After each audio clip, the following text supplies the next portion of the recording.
Hey there, everyone. Happy Wednesday. My name's Jenn Walker Wall. I'm the founder of Work Wonders Careers, and we help people, mission-driven professionals specifically, land new jobs and thrive at work through resume writing, career coaching, and strategy.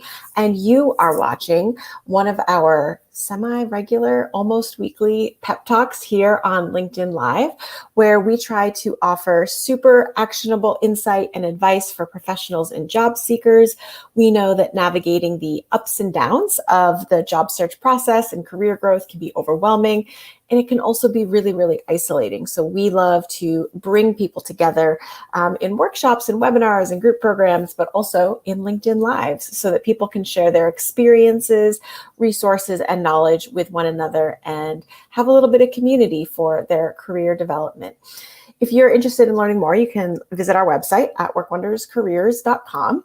And today we're going to be talking about overcoming obstacles in the job search process. So if you have ever looked for a job before, if you're looking for one now, you know that there is ample opportunity for obstacles to crop up. And so I wanted to spend a little time today thinking through what some of those major challenges are for job seekers and offering some thoughts and advice and lessons learned from our clients who are very experienced in navigating obstacles for all of you job seekers who are here today. I see, hi Pam, hi Nicole, welcome, good to have you. If you're here, please feel free to say hello. Hi Tracey, it's great to have you all. Thanks for being here. We'll get started just a minute. If you're watching this and you know that other people in your network may be looking for jobs or thinking about looking for jobs or are stuck in a job search that just won't end, feel free to give this a share if you think it will be helpful to folks in your network. And if you're here, feel free to say hello. We love to hear where you're from. And if you want to tell me what your obstacles are, what you're currently experiencing, I would love to hear it. We can address that. There's plenty of time for conversation and Q&A here. But I want to dive in. Oh, I just saw some people. Hey, Kara, Adam, Beth, Sharon, Sonia, awesome. Hi, Maria, awesome. So happy to see you all here. So if anyone wants to share in the comments where they are or where their challenges are, please feel free. I'm happy to take questions during today's pep talk. But I have been doing this for almost 7 years, so I feel like I have a really good sense about what some of the challenges are. And I want to say that one of my favorite things to do is solving problems. I like to create order out of chaos. And so running a business, helping people look for jobs is a really good fit for me because it's just constant troubleshooting.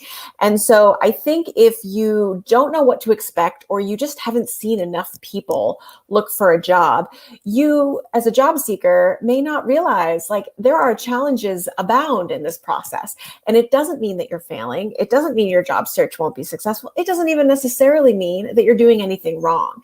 There's just a lot of ups and downs, just like mentally and emotionally, but also just tactically in the process. And a lot of people come to forks in the road and aren't sure, have to make a lot of decisions, have to navigate a lot of potentially difficult, challenging, or awkward conversations. And so there's just so many ways that challenges and obstacles can pop up.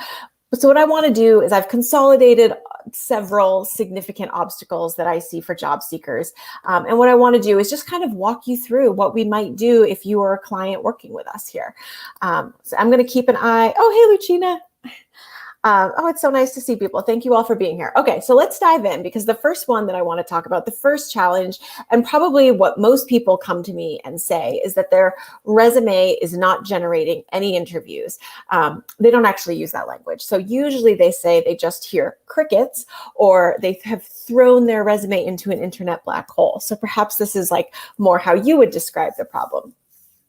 If you've ever experienced this before, like you've ever just been applying for jobs and not gotten the kind of results that you were looking for or any results at all, drop an emoji in the chat and let me know and let other people know so that they know they're not alone. I suspect that this is really common. I see it a lot.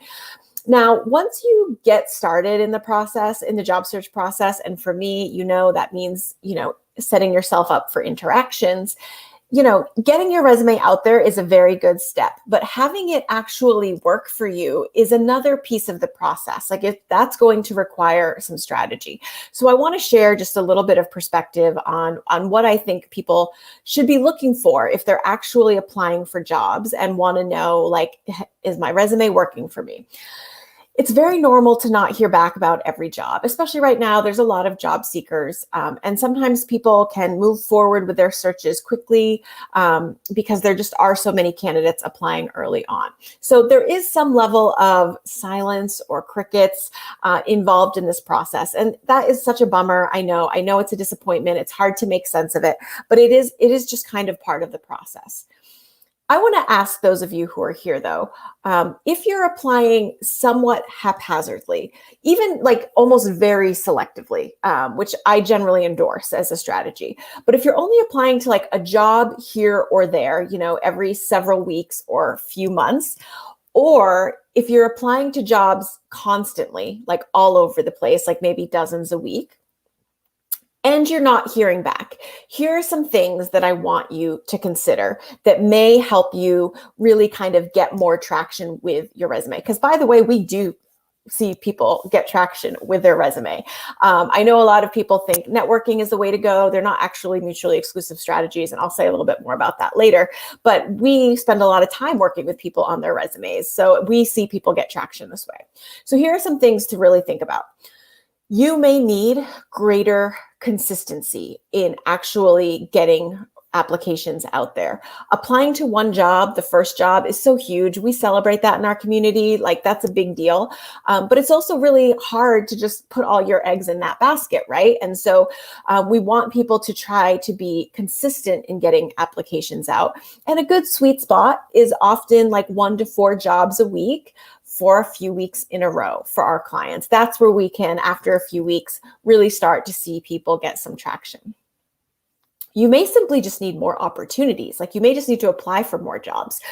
So that's a piece of this too. We don't want people to turn their job search into a numbers game, because most of our clients are mid-career, senior career folks. And so they are in a position where they have some real clear specific goals and needs, and we don't necessarily just want them applying all over the place. But, again, with the eggs in the basket thing, we do want to be trying to create multiple opportunities for ourselves, because what we're doing at this stage is really planting a lot of seeds. And you know about seeds, right? They don't all grow. So we want to make sure we're giving ourselves ample opportunity. And on the flip side, for those of you who are applying all over the place, hitting submit constantly, going home from work, or maybe you're just, maybe you're just going from your kitchen table to your couch these days, and just hitting submit, when your day's over, and trying to get your resume out there kind of as an act of desperation to get out of your current job.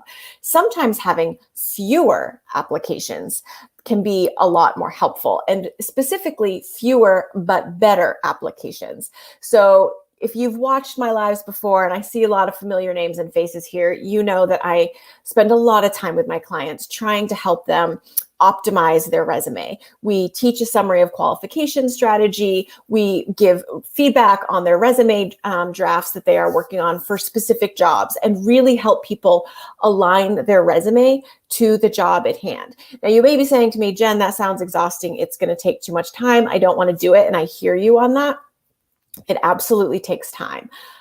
But what our clients do is that we ask them to treat this as an investment in the process that will make the applications easier down the line. And that means it will be easier to be consistent down the line, because what we do is we help people generate templates that are very strategic, easy to read, and only require a few tweaks. But usually what people do is they skip the strategic template part and they go right to the tweaking.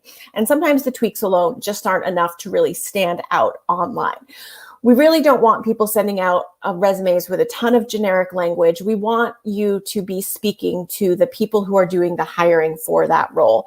It helps tremendously. It helps you stand out, because this is a step that most people just don't take. So typically what we find is that people need 1 or 2 of these things at least to kind of get them going in the right direction with their resume. And remember, if your resume is not getting getting you traction and you've been job searching actively for 2 weeks, it might just be too early to tell. But if you've been doing this for 6 weeks or 8 weeks or 12 weeks, and you're still not getting any traction and you've been consistently sending resumes out, this might be a good opportunity to think about your strategy there. And do you need to spend some more time ensuring that there's alignment between your resume and the jobs that you're focused on? And do you need to be more consistent on getting those applications out there? If anyone has any questions about getting traction with your resume, feel free to drop those questions in the chat, and I'll take a look at that in just a second. Now, another piece that kind of precedes this problem is the challenge here is getting started, having people actually start their job search. I very regularly see people wait a very long time, like they're on like the edge of a job search, thinking about it, wondering about it, wanting it. But these things don't actually help us generate job opportunities, career opportunities. And so when they wait too long or they have trouble getting started, it creates like a very long runway that you are kind of burning time on, especially if you're already unhappy, you don't want to be in your current role. It's really critical that you take advantage of momentum that you might have and give yourself the longest runway possible, because you're going to want to be able to say no to things. You're going to want to make a decision with as much or as little stress, I guess I should say, as possible. So for those of you who are hesitant to start, I want you to think about like 2 ways to get started. One is start applying, right? Like start moving your resume and your cover letter out there into the world towards posted opportunities. Honestly, most people are closer than they think to being able to do this. Like when people tell me they're not clear, they're not confident, which we'll talk about in just a moment, oftentimes it doesn't take us much time to get them really aligned and focused on at least one area of work. They may have questions about other opportunities, but I started, late last month with a client who was totally a career explorer. And within a couple of weeks, we found like a stream of jobs that were really well suited for him. So now we're going to have like the ability to create the strategic resume template for those kinds of jobs. And while he continues his exploration and applying for other jobs, he's going to have this like whole new thread of opportunities that are available to him that are really in alignment and that he's really well qualified for. So you can start applying, but if you're like, no, Jen, I'm not ready. I'm doing career exploration. I need more information. I need to do some research first. Then promise me that some of your research will include actual conversations. That's what I think the second piece is to have conversations. And whether those are informational interviews or you're talking to friends or reconnecting with references and mentors, that I can be very flexible on the details of these conversations. But if you've been following these talks for any period of time, you know that I think the job search starts when you begin interacting with people. If you are keeping this all in your head, if you are wanting a new job, wishing you had a new job, or spending a lot of time scrolling through jobs, emailing yourself jobs, all of those are things that we see people spend like weeks and months doing.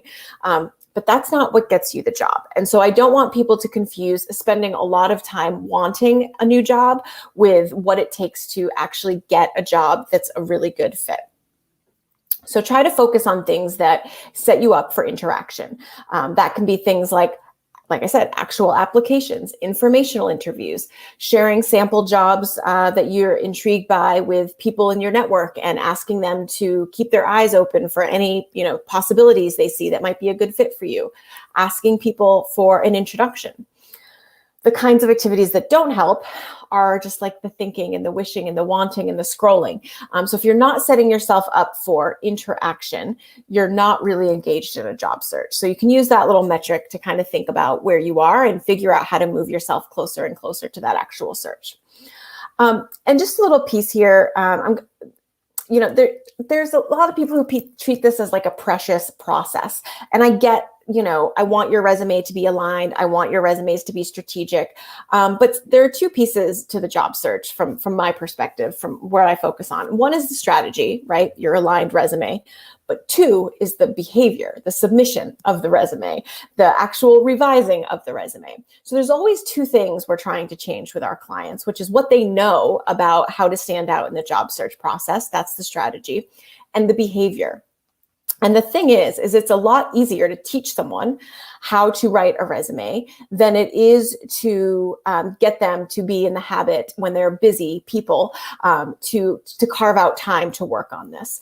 So I want you to not treat this too precious. We celebrate when sometimes people in our community will just apply for an imperfect job with an imperfect resume just so they can change their behavior.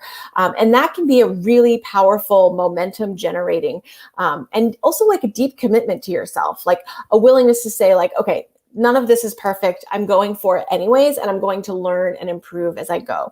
And we spend so much time encouraging people to iterate on the job search piece. So you can start good and move forward and be better.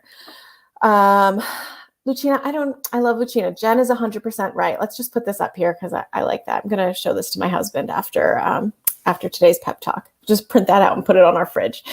Okay, Pamela, how do you set up an informational interview? Not all job postings list a contact person. So this is a really good question. And actually, we have another question here from Adam. How informational interviews are hard during COVID. Any suggestions? So let's just talk about informational interviews for a second. Yeah, I actually think these don't have to be with people who are strangers. They certainly can be. So you could reach out. Here are just some ways that I encourage clients to do this.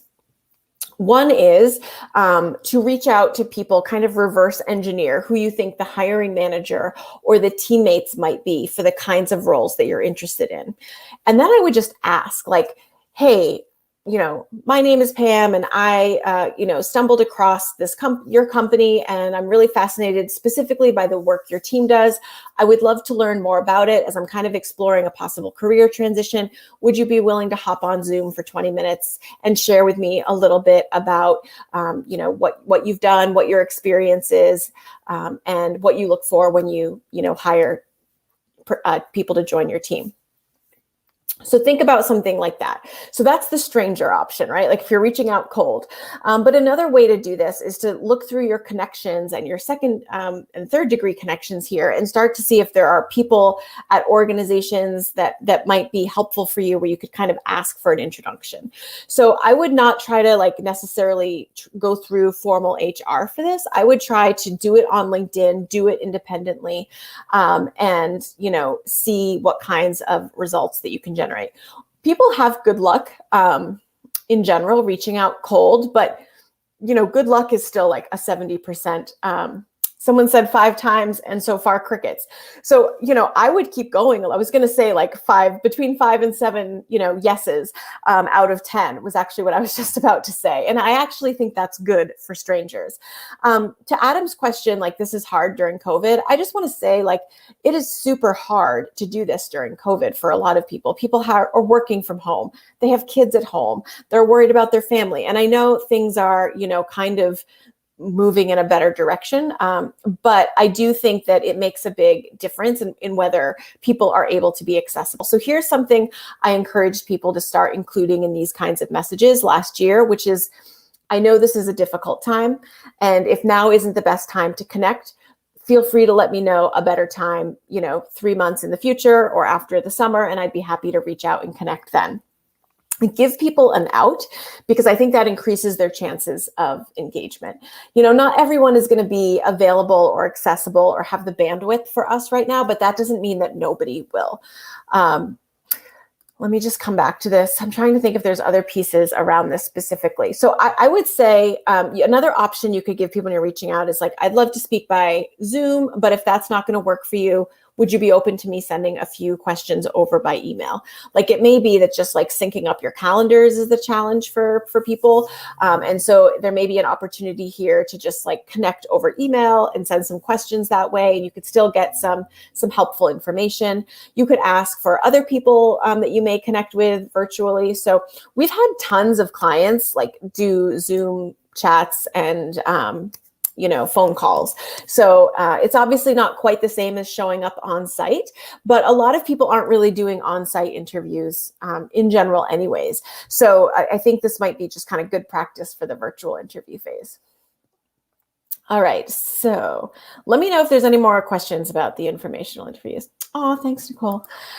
All right, so I want to talk about a really big piece here, which is about lacking confidence and clarity. And I put these in together because I think one begets the other. And there's a couple of things that I want to say about moving forward with confidence and clarity. So what I sometimes like to say, like half jokingly, is like, you don't need to be confident and you don't need to be clear to land a new job.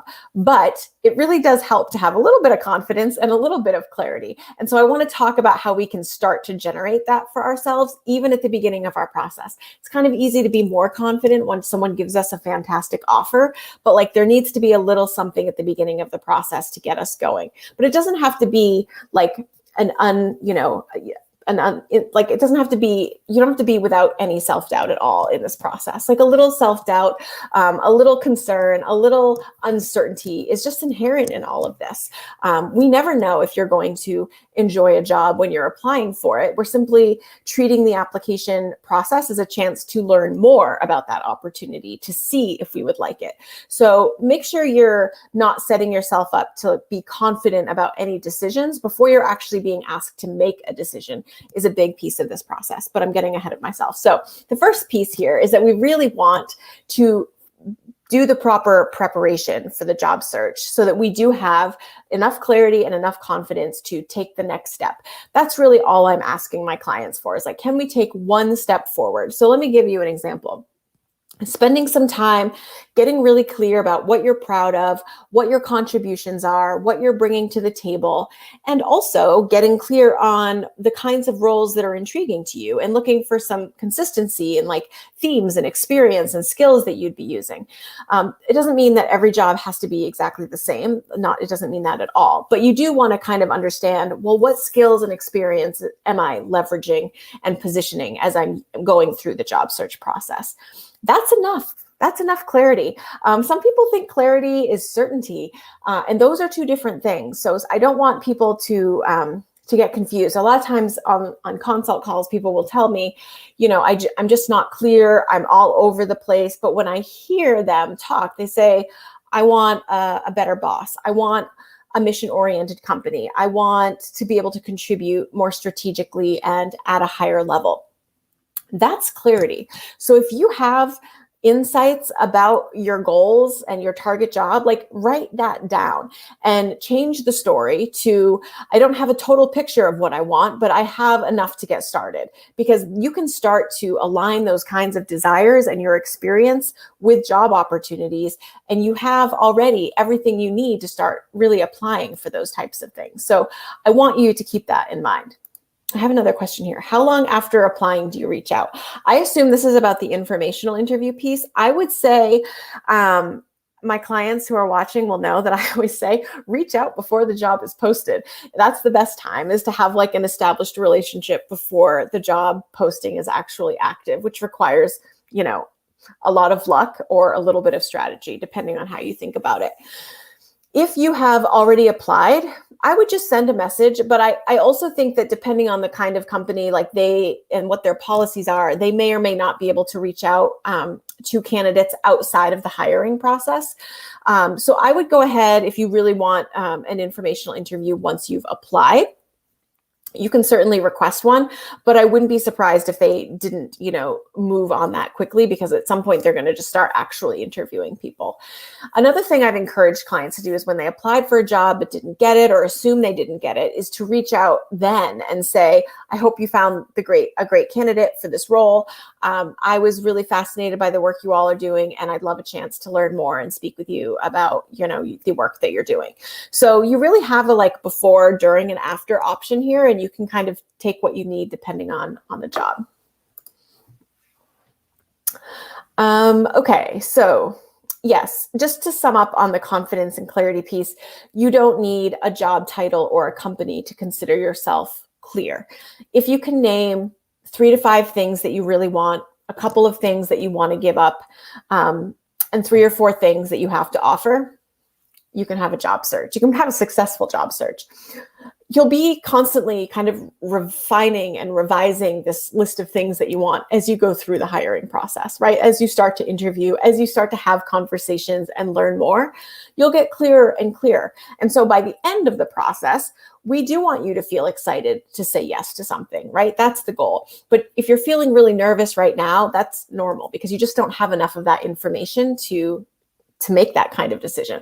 So that's why I always try and say to my clients, like, we're not committing to this job. We're applying for the job. Do you want to learn more about this opportunity?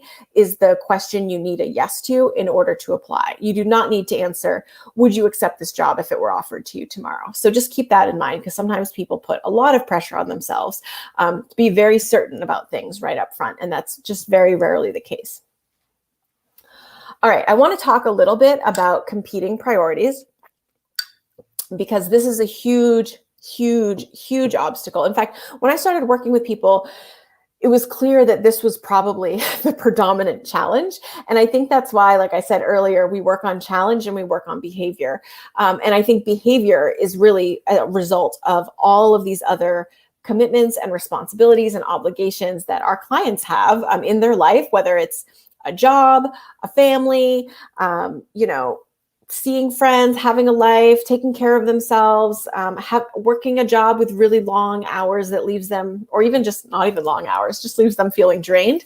I mean, a lot of people will say, I'm so exhausted at the end of the day, I don't have any bandwidth for this job. And some people come to us and are like, I'm between jobs, I have nothing to do with this, but I'm having the worst time managing my time.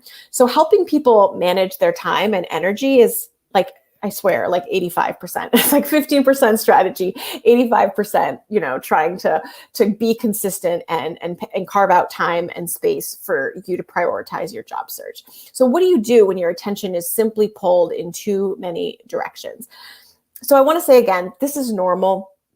The job search must be done well, truly, to land a job that's a great fit, but it doesn't have to be done perfectly. And it doesn't have to be done 24/7 or even every single day after work or even every single day. People have done this with kids, with full-time jobs, managing all of their own time, between jobs. And so people have been successful even when it's felt messy and, discombobulated at times. We're in our spring accelerator right now. We have like such a great group of people over there. I'm having a lot of fun getting to know them. And we had an office hours call last night, our second office hours call. And so there were kind of 4 strategies that we talked about that I wanted to share here. And so one of them was to set a timer for 20 minutes.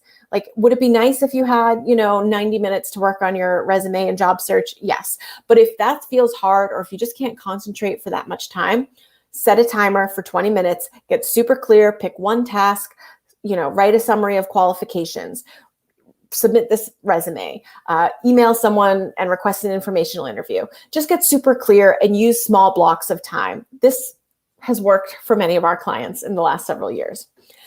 Now, if you prefer to kind of consolidate your time, another way to do this is to take a retreat day. And so if you go over to our YouTube channel, I have a YouTube video on like creating your own retreat day. And I think we have a blog post on it too. So you can check out those resources if you want more. But really that's like time blocking your job search. So maybe it's like a Saturday afternoon or a Tuesday evening where you do take, 90 minutes or 3 hours, a significant amount of time, and get a whole bunch of stuff done at once. So instead of chipping away at it on a daily basis, you consolidate that time, right? So either one of those options is usually something our clients start experimenting with. Another idea that came up was to do your job search first thing in the morning, before the kids are up, before your job starts. And really, we talked about how this makes us feel about those other obligations. Like at the end of the day, when we're exhausted, we can feel resentful that we didn't get to our job search. But when we prioritize it first thing, not only have we gotten it done, but, we're less resentful about having to be at our job all day because it's no longer just a job that's getting in the way of what we want to be doing with our time.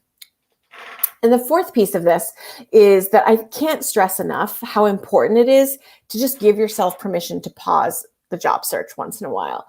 I have clients whose parents are aging and ill and things are very unpredictable. Parents have kids who get sick, like, yeah, your priorities are going to shift rapidly. And if you think about how long a job search will reasonably take, which is almost always months, then you can't put your whole life on pause, but you can put your job search on pause, and give yourself permission to pick it back up. And what I like to encourage clients to do when they're struggling with this, because they are always terrified they'll never pick it back up, which I understand where that comes from, is to put it on your calendar. Put a date, like, this is when my next 20-minute block will be, or this will be my retreat day. I love to do that with my calendar, because I know when like conflicts come up or I'm just not able to do what I said I was going to do, like, I can easily reschedule it. So I want you to think about being strategic and aligned, and to also realize that that brings you time back in your life that you can have when you are also a job seeker. I'm so happy to hear that, Pam. My pleasure. I wrote that I'm seeking a job I can leverage my skills and strength to contribute to a company. So that's clear to me, Sharon, but I would definitely leverage my, where you say skills and strengths, I would fill that in, like give to, an example or two. And then when it says in line with my purpose, like if you can say what that mission is, the more you can fill in the blanks, the more you'll stand out. And the easier actually it'll be for you to communicate this and reiterate this narrative throughout the application process. I love this, Beth. The focused small blocks of time are great too. I hit a wall, tabled it, 20 minutes, finalized a cover letter. That's exactly what 20 minutes will get you, right? And sometimes people feel like it's not enough time, like I need more time. And I have no doubt that your job search will take more than 20 minutes. But today it doesn't need to take more than 20 minutes. And tomorrow it doesn't need to take more than 20 minutes. And if you think about a month of 20 minutes, that is like a retreat day. That's like half a day. Awesome. I'm glad to hear that. Time blocking. Yes, I really like it. So I give you a couple of options because, you may need to experiment to see what works best for you. You may need to use both at different points in the process. And I want you to really think about just like giving yourself permission to take a few days or a week off. And some people have even taken longer than a week off. Just because you need to tend to other things in your life. If you're consistent, you'll still have had applications out there. You'll have great applications or great templates ready to go. And you're giving, the job market a chance to put some other opportunities out there. I don't think this looks desperate. I don't know how helpful it is, but I think it's just a way for people to try and communicate. There are a lot of people who want to share, that they're hiring and that they're open to work. I don't think it looks desperate. I don't. I really don't. I think they created that so that because there were a lot of people looking for jobs. So I wouldn't say that I think it looks desperate or bad or is a hindrance. But I don't know that it adds a ton of value to your overall candidacy, right? So I think that's why having a strong summary there, making sure it's up to date, your work history is up to date, making sure your professional profile, all of that is working for you too. All right, good questions today. All right, so I've got one more challenge here. So this is going to be my last call for questions. So if you have any other questions about anything I've shared here, please feel free to drop them in the chat and I will take a look here. Let me take one more sip. Between allergies and talking all day for a living, I feel like I could lose my voice at any moment. So thanks for bearing with me. I want to talk before we wrap up today about feeling demoralized and dealing with disappointment. And this is a big one for me because it's so common. It's just so pervasive. And honestly, I wish I could say otherwise, but it's really hard to have a job search without experiencing any of these things. So some people feel demoralized because they're just exhausted and are hearing me say like, I need templates and man, I haven't touched my resume in years and that's going to be so much work. Some people are demoralized because they're just hearing crickets, they're getting ghosted. People are worried about like the economy and whether there's going to be the kinds of jobs they want or if there's too many job seekers. And of course, people deal with disappointment when they don't get that call back or the interview didn't work out or whatever it might be. So this is just like a process that is just filled with the potential for these pitfalls. So I just want to say that if you feel this or experience this, you're not alone. And it doesn't mean that your job search is doomed. And it doesn't even mean that you're necessarily doing anything wrong. But it is one of the reasons that having support and perspective can be really helpful in this process. I try to always take the long view. For example, an interview that doesn't result in a job offer can still result in a relationship. I actually was a finalist for a role many years ago, and that ended up going to an internal candidate, and I was an external candidate. But the hiring manager and I had such a great connection, and she reached out right away and was like, "I'll let you know if I see any similar jobs." And it was a large organization. And like 9 months later, she did reach out. She reached out, she connected me to another hiring manager, and the role that I had applied for under her was available in another department, and I got that job. So I think we have to really, as much as we want a quick solution to our problem, which is like most of us who are job searching or like not happy at work, ready for a change, I think that the long view means that we really do value every opportunity to meet new people and have a new interaction a lot. And I actually just had a client who got a few interview requests after accepting a job, and she's been making sure to follow up with those people on LinkedIn. And because there's always a possibility if there's a relationship and a connection. So try, when you can, try to take the long view. But my sincere wish and hope for all of you here is that you give yourself permission to name and experience like whatever the feeling or the resistance might be for you, and to have people around you who are cheering you on and supporting you through this. So if you need, partners or friends to encourage you, I hope you'll let them know what you're doing and ask for that, because I just think that accountability and encouragement and support and having someone to vent to is so critical here. So I'm hoping that for all of you. All right, so let me take some questions here.